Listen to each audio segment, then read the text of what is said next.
The valley was a wide, sun-bitten bowl of gold and sorrow. You could stand at its rim and see for miles. The long stretch of prairie grass bending like bowed heads, the silver thread of the river crawling lazy and low. Every sound there seemed swallowed by distance. Even laughter came back faint, hollow, as if the land itself didn't believe in joy anymore. They called it Crow's Hollow now, though once it had a kinder name. The folks in town said the name fit better since old Elias Crow took to digging. No one rightly knew when he'd started. One morning the hillside just had a wound, a dark mouth opening into the earth, and there he was bent low, shovel in hand, carving silence out of clay. He didn't speak much, not that anyone cared to ask. They only passed by in wagons, slowing enough to point and chuckle. "What's he burying now?" someone would call. "Maybe he's digging for his pride. Lord knows he's lost it," another would say. The laughter always rolled down the valley like a dry wind. Elias never looked up. He just kept digging. By dusk, the world turned copper. Dust hung like memory in the air. He'd pause then, shoulders trembling from the day's weight, and run a hand through the cool soil as though reading a letter from an old friend. Sometimes he'd close his eyes, and you could almost see the prayer behind his silence. Something tender, something that hurt to keep alive. That's when Clara Wynne began watching him. She ran the town supply store, a small wooden place with crooked shelves and the faint smell of molasses and soap. Most days, she kept to herself. She'd been a widow 3 winters now. The valley knew her story but never spoke it. Her husband crushed in a mine collapse just beyond the ridge. Since then, she carried her grief quietly, like a shawl she refused to put down. One late afternoon, she closed her store early, packed a small jug of water and a loaf of bread, and walked the mile to where Elias worked. He didn't hear her footsteps over the scrape of his shovel. When she spoke, her voice was low, unstartling. "You've been out here near all day," she said softly.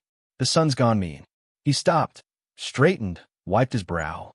His face was weathered like the hills, lines of endurance, not age.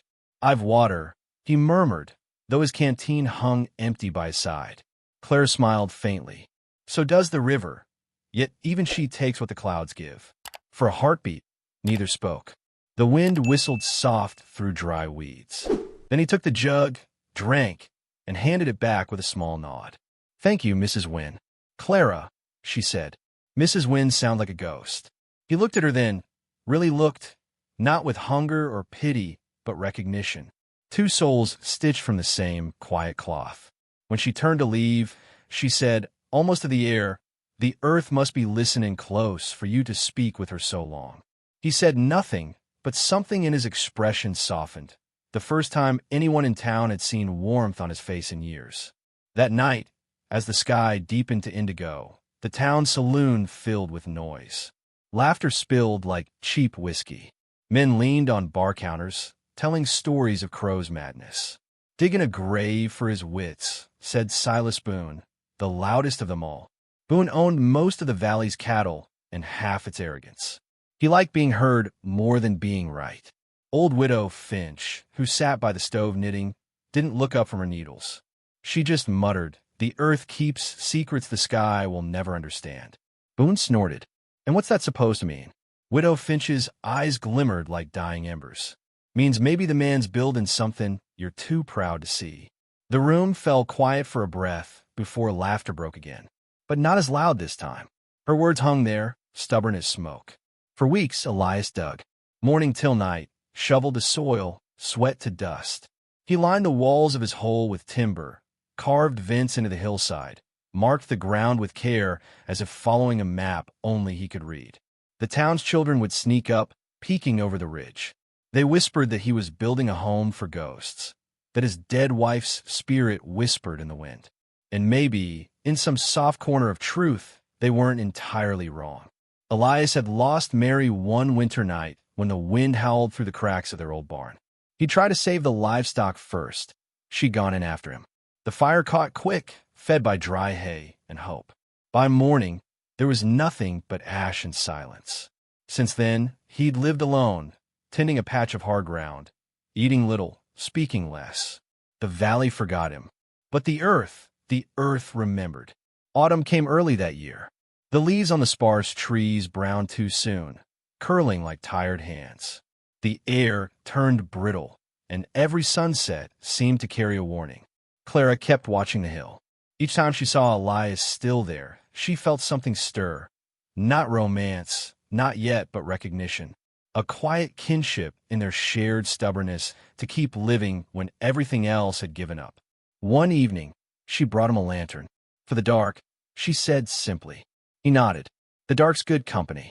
Still, thank you. He lit it, and the small circle of light made the earth around him glow amber. For a moment, it looked like he stood inside a buried sun. She wanted to ask what he was building, but she didn't. Some mysteries deserve patience. Some answers only bloom in silence. Then came the frost. Thin at first, a silver veil over windows, the soft crunch beneath boots at dawn. The river slowed. The sky dimmed earlier each day. And still Elias dug. From town, they could see the faint smoke of his campfire. The lanterns glow at night like a heartbeat under the hill. But as winter crept closer, even that light began to fade. People said he'd finally gone mad, that he died down there in the cold earth he loved so much. But Widow Finch told the children in hushed tones by her hearth, madmen break things. Dreamers build them again. The little ones listened wide-eyed, the firelight painting their faces gold. Then, one morning, the hill was silent. No shovel, no smoke, no man, just the wind whispering through the tall grass, carrying the memory of laughter that had grown too brittle to last. The townsfolk shrugged. Guess the fool's frozen in his own folly, said Silas Boone, spitting into the dirt. Clara didn't answer. She just looked toward the ridge, her eyes soft but steady. Somewhere beneath that hill, she knew, something was waiting, something the world had been too proud, too loud to notice. And as the first snowflakes fell that evening, landing soft as secrets on the valley floor, it almost seemed the earth itself was holding its breath, waiting, listening, for the miracle buried below. The winter came early that year, heavy and possessive. Snow crawled down from the mountains and took its time swallowing the valley whole. The skies stayed the color of old tin. The days were short and gray, and the nights had a kind of silence that pressed against the ribs like worry. The townsfolk said Elias Crow was gone for good. They drank to it at the saloon, laughed about the man who'd spent half a year digging his own grave. But Widow Finch shook her head each time and said, "The earth don't take a man who still has work left in his hands." And somewhere beneath that frozen hill, Elias was indeed still working. He moved through the half-dark, guided by a single flame. The air down there stayed warmer than above, damp but kind. His pick struck the wall with a slow, steady rhythm. Each sound echoed like a heartbeat through clay and timber. What he'd built so far was more than a hole. Wooden beams lined the curved ceiling. Small air shafts cut through the dirt above, breathing life into the hollow. A trench carried a trickle of water from the nearby stream, running smooth as a lullaby. He wasn't just digging. He was shaping a place that lived. He ran his hand along the damp walls. The soil was rich, dark, fertile, earth that remembered rain. He could almost hear Mary's voice in the silence, gentle as wind over wheat. If you listen long enough, even the ground will tell you what it needs. He smiled faintly. "Still talking to me after all this time, Mary," he whispered. "You always were the wiser one." Outside, the snow thickened. The world turned pale and cold. But in that buried room, something small began to breathe. Clara Wynne hadn't seen Elias in near a month. Each time she looked toward the ridge, the snow sat heavy and untouched. Still, she couldn't shake the feeling that he wasn't gone. One evening, she found herself walking out toward the hill again, lantern in hand, breath turning silver in the cold. The sky above her was a bruise of stars. She thought of her husband, how the earth had taken him, too, and wondered what it meant to love something that kept taking from you. At the edge of the ridge, she stopped. The hill looked peaceful, blanketed in white. But there, almost hidden, a thin curl of smoke rose through the snow, faint but certain. Her heart quickened. She followed it until she found a small wooden vent sticking from the ground. Warm air drifted through, smelling of soil and wood smoke and something else, something green. She knelt, touched the vent, and whispered to the quiet hill. "You're still here, aren't you?" The snow didn't answer, but a faint light pulsed beneath the drift, like a lantern beating below the skin of the earth. Inside, Elias was planting. He'd saved seed from the last harvest: wheat, carrots, turnips, onions, small things hardy enough to survive the dark. He pressed each one in his soil with patient hands. Around him, the air shimmered with a soft warmth from oil lamps and the slow breath of the ground. He spoke to the plants the way lonely men speak to memories. Told them of the sun they'd never see, the rain that wouldn't find them, the hope that maybe they'd still grow anyway. Days blurred into nights without distinction. The world above could have burned or bloomed. It didn't matter. Down here, he made his own season. He learned the sounds of the underground, the sigh of wood expanding, the murmur of water, the small whisper of roots taking hold. The earth had a language, and he was finally fluent in it. Sometimes he'd stop and rest, back against the cool wall, and talk to Mary as though she were just beyond the lamplight. "I reckon they'll laugh till they're hungry," he'd say. "Then maybe they'll remember I was building more than a grave." And sometimes, if the lamplight flickered just right, he'd swear he could see her silhouette in the glow, smiling, not as a ghost, but as a promise. Weeks passed before Clara gathered the courage to knock. It was near dusk again, the world colored in bruised blue and silver. She followed the faint smoke trail, brushed the snow from the entrance, and called out softly, "Elias?" There was a pause, a kind of silence that felt alive.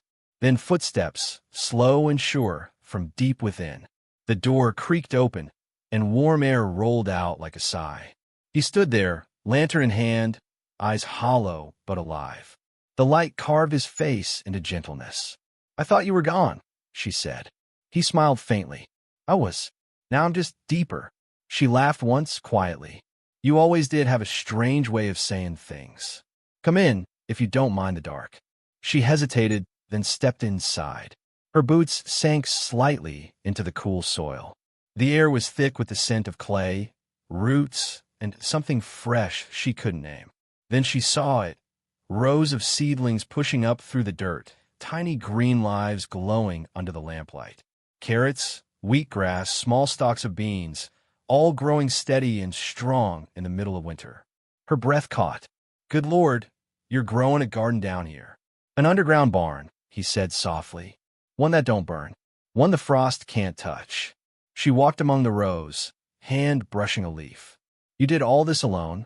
He shook his head. "No, the earth helped." She smiled then, a small, quiet smile that looked like hope. For a while, neither spoke. The only sound was the faint trickle of the underground stream. After some time, she said, "You know they laugh at you." He nodded. "They always did. And it don't bother you." He looked up at the ceiling, where droplets of water gathered and fell in slow rhythm. "Laughter's just fear with its boots on. They'll stop when they're hungry." The words hung heavy, not cruel, just true. Clara stayed a while longer, helping him water the sprouts, her hands trembling in the warmth. There was something sacred about the space, the way life hummed softly beneath death's long shadow. When she left, she turned back at the entrance. The light from inside spilled onto the snow, golden and trembling. He stood there watching her, half above ground, half below, a man divided between two worlds. For the first time in a long while, she didn't feel alone. The days grew colder. The town huddled in its houses, fires burning low. The laughter about Elias began to fade. Even jokes sounded hollow in the chill. Silas Boone's ranch lost cattle by the week, frozen in fields. He cursed the sky, cursed the wind, cursed the fool who'd wasted his time digging instead of building fences. But Widow Finch only rocked by her window and said, "The fool's the one who never learns to listen." At night, Clara found herself standing by her window, watching the hill. Every time she saw that faint pulse of light beneath the snow, she felt steadier, as if that small, stubborn glow was keeping the valley alive. One evening, she brought him bread and salt, a simple gift, and found him sitting quietly, mending a wooden beam. His lantern light glowed against his face like the last warmth in the world. She asked softly, "Why do you keep going, Elias?" He looked at the plants, the small life trembling in the half-dark. "Because something's always worth growing, even when nobody believes it will." There was no sermon in his voice, just truth, bare, human, and warm. Clara set the bread down beside him, then sat, folding her hands in her lap. "My husband died in the earth," she whispered. "The ground took him. I thought I'd never set foot near it again." Elias looked at her gently. "Then maybe it's time the earth gave you something back." They sat there in silence, listening to the soft hum of the underground stream, the rustle of growing leaves, the faint thrum of the world still moving. Above them, winter pressed its cold hands against the hill. Below, the warmth of life refused to give in. That night, when Clara stepped outside, snowflakes caught in her hair like tiny lights. She looked back once more. The vent above the barn released a thin plume of steam, curling into the dark sky.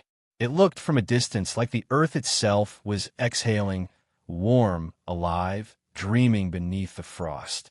And though no one in town knew it yet, beneath their feet, Elias Crow had built the first breath of spring. The wind began to sound different as the year turned. It no longer whispered through the grass. It howled. By mid-December, the valley lay under a thick skin of snow, white and endless. The sky pressed low, the color of cold iron, and the air bit at every breath like it wanted to make you remember what hunger felt like. The winter of silence, they would call it later. At first, the townsfolk laughed the cold off, the way proud people do. They said it wouldn't last. But the frost grew deeper, the river froze solid, and the cattle began to fall, stiff, eyes open, frozen where they stood. Silas Boone's barns filled with death. His pride broke before his voice did. He cursed the heavens, then cursed the earth, then cursed the fool who'd wasted his time digging into it. But no curse softened the sky. In the supply store, Clara Wynne did her best to stretch what remained. Each day, she measured flour with shaking hands, whispered prayers into the shelves, hoping food might multiply if she was gentle enough with it. Mothers came with hollow-eyed children. Men came with hats in their hands. Some nights, she gave away what was left for free, though she knew it meant her own cupboards would soon be bare. By the end of January, even laughter had gone quiet. The only sound that filled the town was the wind, carrying the faint cry of something dying. Hope, maybe. No one had seen Elias Crow in weeks. Some said he'd frozen in that hole of his. Others said he'd gone mad and wandered into the snow. But Widow Finch, sitting by her stove with a shawl over her shoulders, shook her head each time she heard them speak. "The earth don't take those who still have work to finish," she said softly, eyes on the fire. Still, even she looked toward the ridge some nights, hoping for a sign and finding none. Then came the blizzard. For 3 days and nights, the storm raged like a beast let loose from heaven. The town was swallowed whole. Doors froze shut. Roofs groaned under the weight. When it finally stopped, the silence it left was worse than the wind. Clara stepped outside to find a world remade in white. Every road, every fence post, buried. The church bell had frozen mid-swing, the sound trapped in its throat. Her breath came out in short, sharp clouds. The snow was up to her knees. She looked toward the hill and felt something twist in her chest. Not fear, not yet, but knowing. Elias's light was gone. That night, she couldn't sleep. The wind outside had gone still, but inside her, something kept moving. A voice, maybe her own, maybe something older, kept saying, "Go look for him." So before dawn, she lit her lantern, wrapped herself in a heavy coat, and stepped out into the biting dark. The snow squeaked beneath her boots like quiet protest. Each step was slow, careful, her breath catching in the cold air. The ridge loomed ahead, pale and wide beneath the weak moonlight. The entrance to Elias's place was buried. Only a faint rise in the snow showed where it had once been. She set down her lantern, began to dig with her bare hands. The snow burned her skin, but she didn't stop. She clawed until her fingers found wood, a door frozen shut. She pressed her ear against it. For a long moment, nothing. Then, faint, so faint she almost missed it, the sound of water. Flowing. Alive. Her heart kicked hard. She pulled until the door gave way with a low, tired groan. A wave of warm air hit her face, earthy, damp, and sweet. The smell of life. Clara lifted the lantern, its light trembling in her shaking hands, and stepped inside. It was like stepping into a dream. Rows of golden wheat swayed in the underground air, glowing like candlelight. Carrots, beans, onions, turnips, all alive, all green and full. The warmth from the lamps made the soil sweat softly. Chickens clucked in the far corner. Goats shifted, their breath rising in gentle clouds. At the center of it all stood Elias. He looked thin, worn, his beard full of dust and sleep. But his eyes were steady, the kind of steady you only find in people who have decided to live. For a long while neither spoke. Clara stood frozen in awe, the lantern shaking faintly in her hand. Then, in a voice barely above a whisper, she said, "You've built a spring in the middle of winter." He smiled, small and tired. "No, I just listened when the world stopped shouting." Her throat tightened. "You could have told them. You could have told me."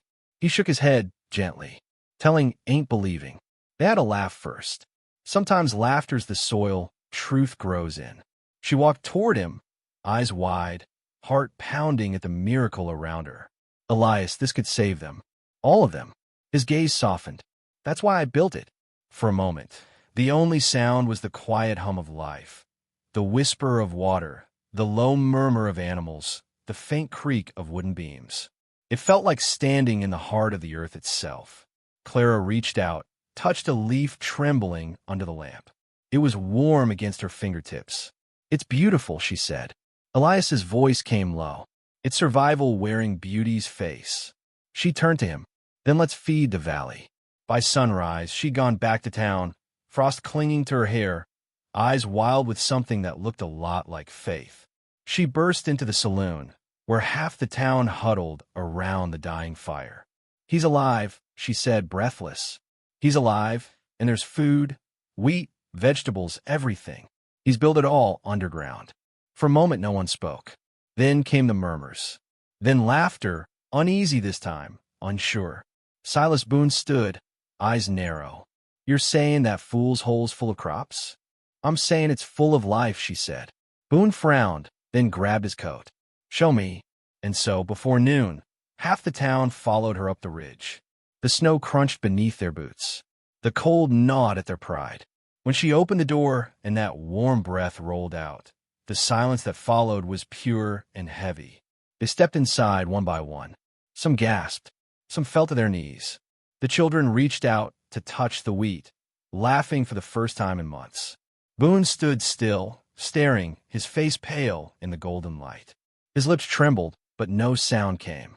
Elias walked forward, quiet as always. "Take what you need," he said. "There's enough if you share it." No one spoke. They only moved, filling baskets, eyes wet, hands shaking with gratitude and shame. Clara watched from the doorway. The man they'd called mad was now the reason they'd live. Outside, snow still fell in soft waves. But through the storm, the valley began to glow. Little lanterns carried from the underground barn, spreading warmth through the cold. That night, the town ate. For the first time in months, they ate until they were full. Children laughed again, the sound soft and fragile like something being born. In the quiet afterward, people gathered near Widow Finch's porch. They spoke of Crow's barn like a miracle. Some said it was luck. Some said it was God's mercy. But deep down, they knew the truth. It was the work of a man who had listened when no one else would. Clara sat by the window that night, watching the glow from the hill fade into the distance. She thought of Elias alone in that earthen world, tending to his crops, his animals, his quiet faith. Something deep within her shifted. Not love, not yet, but a warmth that felt like the start of it. She whispered to the empty room, "You did it, Elias. You brought spring to the valley." And though no one could hear it, the wind outside softened, carrying the faint scent of life, damp earth, sweet grain, and the beginning of something larger than both of them. The valley slept in peace that night. Above, snow continued to fall. Below, roots reached quietly deeper. And somewhere between them, the man who had once been mocked now stood in the soft, forgiving glow of his underground sun, listening as always to what the earth had to say. The thaw came early that year, not because the winter was kind, but because the fire inside the valley began to burn again, the fire of hope, the fire of hands working together. Each dawn, townsfolk walked the trail to the ridge, baskets in hand, boots crunching through melting snow. They no longer laughed at Elias Crow. They spoke his name like a prayer.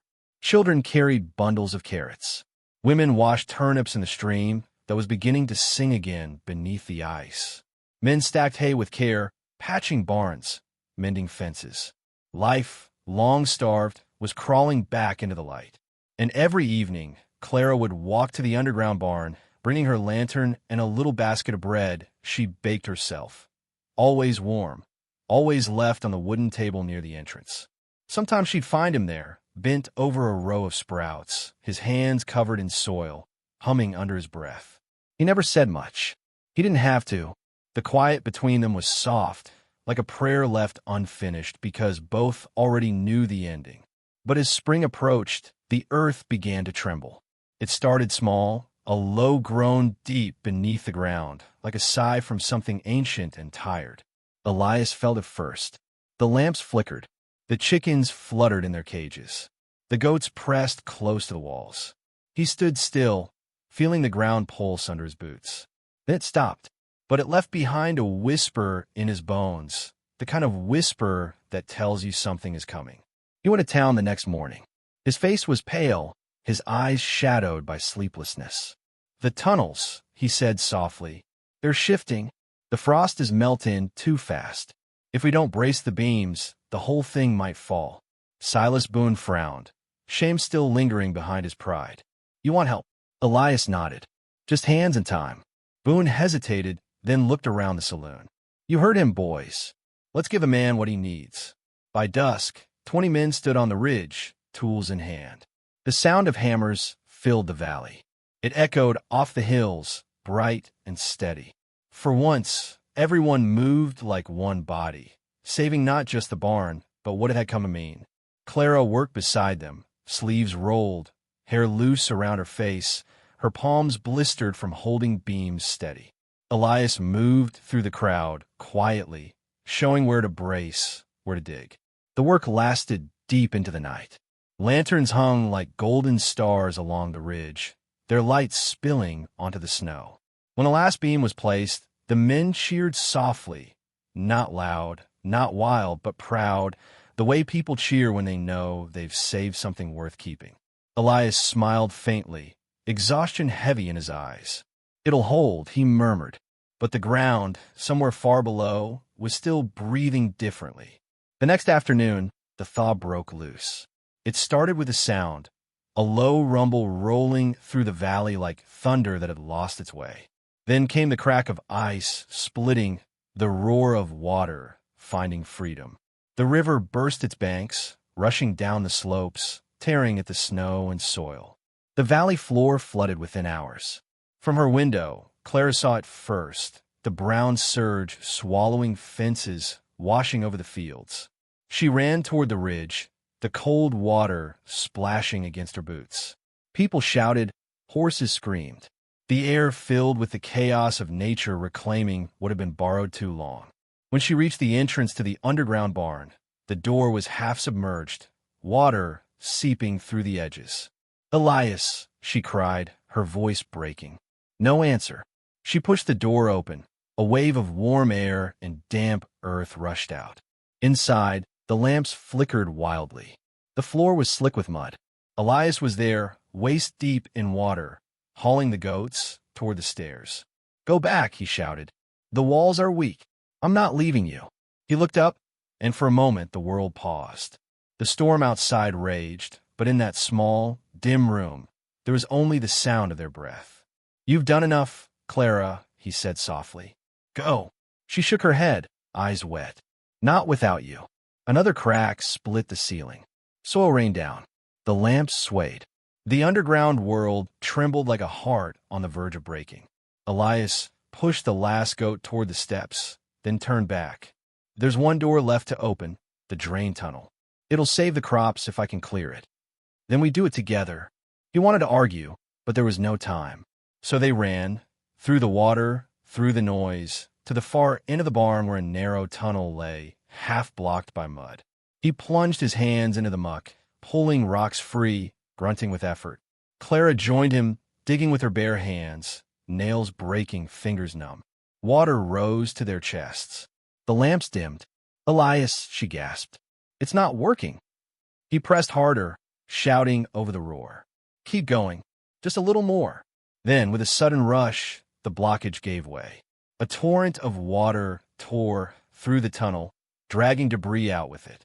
The flood began to drain, the pressure easing around them. But as the current pulled back, the ground gave a long, shuddering sigh, and the beam above them cracked. Elias saw it first.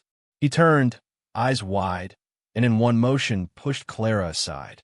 The beam came down. The sound was terrible, wood, stone, and silence all at once. When the dust cleared, she was on her knees, coughing, hands clawing through the debris. "Elias."